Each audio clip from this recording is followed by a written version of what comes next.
माननीय सभासदों, माननीय अध्यक्ष जी,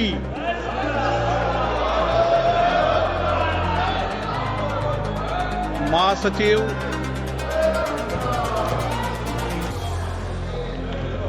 Sir, I have to report that Rajya Sabha at its sitting held on the 3rd and 4th April 2025 agreed without any amendment to the Waqf Amendment Bill 2025 and the Mussalman Waqf Repeal Bill 2025 as passed by Lok Sabha. आप किरण जी कुछ बोलना चाह रहे थे? मैं कल आधी रात में वक्फ संशोधन बिल के लिए लोकसभा में वोटिंग करवाई गई।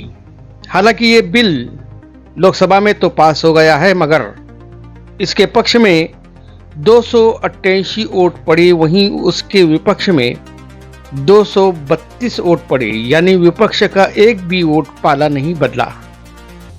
यह एक सबसे बेहतरीन बात है कि देश के अल्पसंख्यकों के अधिकार की रक्षा के लिए विपक्ष का प्रत्येक सांसद आधी रात तक लगातार संसद में उपस्थित रहे।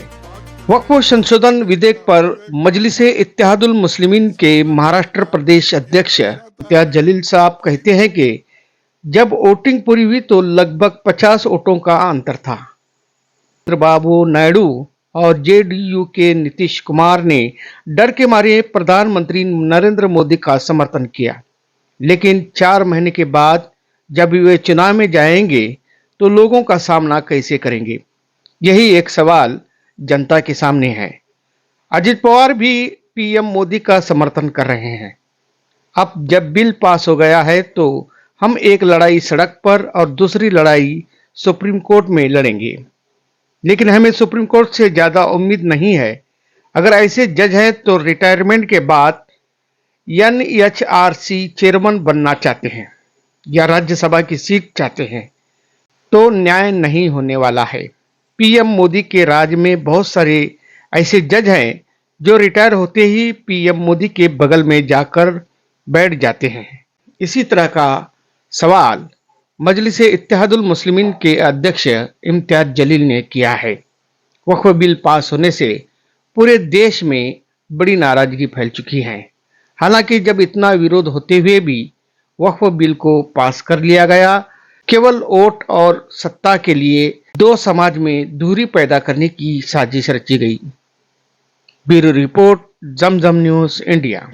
कि जब वोटिंग ली गई है, जब डिवीजन की मांग की गई थी तो अंतर कितना था? सिर्फ 50 खासदार इधर थे तो आपने पूरा का कानून है तो वहां पर ले लिया था करके। और ठीक है, अब उनका साथ देने के लिए टीडीपी के हमारे चंद्रबाबू नायडू साहब है, जेडीयू के नीतीश कुमार साहब है, उन्होंने आज डर और खौफ में मोदी जी का साथ तो दे दिया, लेकिन 4 महीने के बाद उनको इलेक्शन के अंदर जाना है। वहां पे वो क्या सूरत लेकर जाने वाले हैं, ये भी है तो एक सवाल रहेगा। अजीत पवार भी नरेंद्र मोदी साहब की गोद में जाकर बैठ गए हैं। ये वही अजीत पवार है जो कहते हैं कि मुसलमानों को मैं कुछ होने नहीं दूंगा करके, मुसलमानों की रक्षा मैं करूंगा करके। तो अजीत पवार सड़क के ऊपर तुम कुछ और कहेंगे और वहां पर जाकर कुछ और बात करेंगे, किसके साथ हाथ में हाथ मिला देंगे करके। उसमें तो इनकी बोलनी और करनी के अंदर बहुत फर्क नजर आ रहा है। अब हो गया है, बिल पास हो गया है, एक लड़ाई रास्ते के ऊपर लड़ेंगे, दूसरी लड़ाई सुप्रीम कोर्ट के अंदर जाएंगे। लेकिन सुप्रीम कोर्ट से भी अब हमें बहुत ज्यादा उम्मीदें नहीं रही। अगर वहां पर अच्छे ईमानदार अगर जज बैठे हैं और वो सुन रहे हैं तो इंसाफ की उम्मीद है। अगर वो जज बैठा है जो रिटायरमेंट के बाद जिसे NHRC national human rights commission का चेयरमैन बनना है या उसे राज्यसभा की सीट चाहिए, तो इंसाफ वहां पे भी नहीं मिलने वाला है। और अभी मोदी जी के कार्यकाल के अंदर ऐसे बहुत सारे सुप्रीम कोर्ट के जजेस हैं जो रिटायरमेंट होते ही मोदी जी के पास जाके बैठ जा रहे हैं, अच्छी अच्छी पोस्ट ले रहे हैं और अपना काम चला रहे हैं। बताइए, बिल पास होने की वजह से मुस्लिमों पे क्या अन्याय हुआ? देखिए, ये मुसलमानों की जमीनें थी, मुसलमानों की जायदादें थी। इसमें आज हमारे को जो खतरा हमारे ऊपर मंडला रहा है, इसमें ऑलरेडी पेपर के ऊपर आपको हजारों एकड़ जमीन नजर आ रही है। ये जमीनें वापस किस तरह से ली जा सकती है, इसके लिए कायदा बनाने की जरूरत थी। इसके अंदर पूरे बिल के अंदर कहीं कोई प्रावधान नहीं है।